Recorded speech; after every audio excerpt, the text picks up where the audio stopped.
Hi, I'm Dr. Alicia Sequist from the Massachusetts General Hospital Cancer Center in Boston, and I specialize in the treatment of lung cancer. Today we're going to be talking about genetic mutation testing.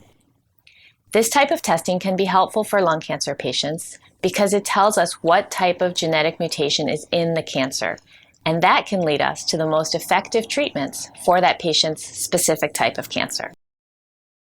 Genetic mutation testing is also called biomarker testing, genetic testing, or molecular testing. To perform genetic mutation testing, a sample is taken from either an entire tumor that has been removed by surgery or part of a tumor collected through a biopsy. The genetic DNA is removed from the tumor sample and analyzed by a laboratory that can test it for genetic mutations. Test results are generally available within 10 to 14 days. If there is not enough of a tumor sample to test for multiple mutations, the testing should be prioritized based on the most likely mutation that a patient may have, and also the mutations that are most likely to point the patient toward the use of a targeted therapy that is FDA approved. For example, for non-small cell lung cancer patients with only a limited amount of tumor sample, genetic testing should be prioritized for the epidermal growth factor receptor, or EGFR, genetic mutation, and the anaplastic lymphoma kinase, or ALK, genetic rearrangement, since targeted cancer therapies are currently approved for those two mutations. Consideration should also be given as to whether it makes sense to obtain more tumor tissue in order to perform a full genetic signature panel. Multiplex testing and next-generation sequencing have the ability to identify multiple mutations at the same time. As these tests become widely available, it may allow more tests to be done on smaller tumor samples than if individual tests were done one by one. Currently, for patients with a known EGFR mutation, there are 3 EGFR inhibitors: afatinib or Gelatrif, erlotinib or Tarceva, and gefitinib or Iressa. For patients with a known ALK translocation, the ALK inhibitors crizotinib or Xalkori and ceritinib or Zycadia are available. In addition, for patients with these and other mutations, a clinical trial for a new drug targeting that mutation may be an option. We will now go over who should have their tumor tested and when that should be done. The decision to have your tumor tested and when depends on a number of factors, including your type and stage of lung cancer.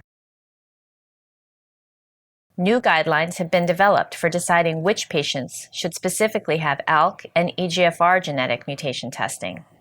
The goal is to match ALK or EGFR positive patients with approved drugs that target those mutations. People with stage 4 adenocarcinoma, or adenocarcinoma that has returned after an initial diagnosis of stage 1, 2, or 3 lung cancer, should definitely be tested for ALK and EGFR mutations. Testing for ALK and EGFR genetic mutations for people with stage 1, 2, or 3 adenocarcinoma at the time of diagnosis is encouraged, but the decision should be made on an individual basis with your doctors. For people with any stage of squamous cell lung cancer or small cell lung cancer, if their tumor has been completely removed and there is no adenocarcinoma component, testing for ALK and EGFR mutations is not currently recommended. If the specimen comes from a smaller sample, as may be the case with a biopsy, testing may be performed in cases showing only squamous or small cell lung cancer. This is because it's possible that a tumor may have an adenocarcinoma component mixed in that was missed by the biopsy.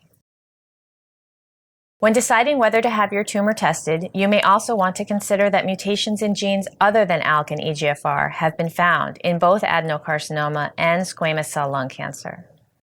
Testing to identify other possible mutations in the tumor may help you find clinical research studies. These studies are testing new treatments for mutations. Therefore, you may consider molecular testing for other mutations, even if you don't fit into the ALK or EGFR testing recommendations. Ultimately, any decision to test for mutations should be made together by you and your doctors.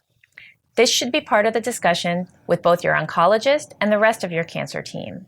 Your oncologist may recommend additional testing at different points of your treatment process.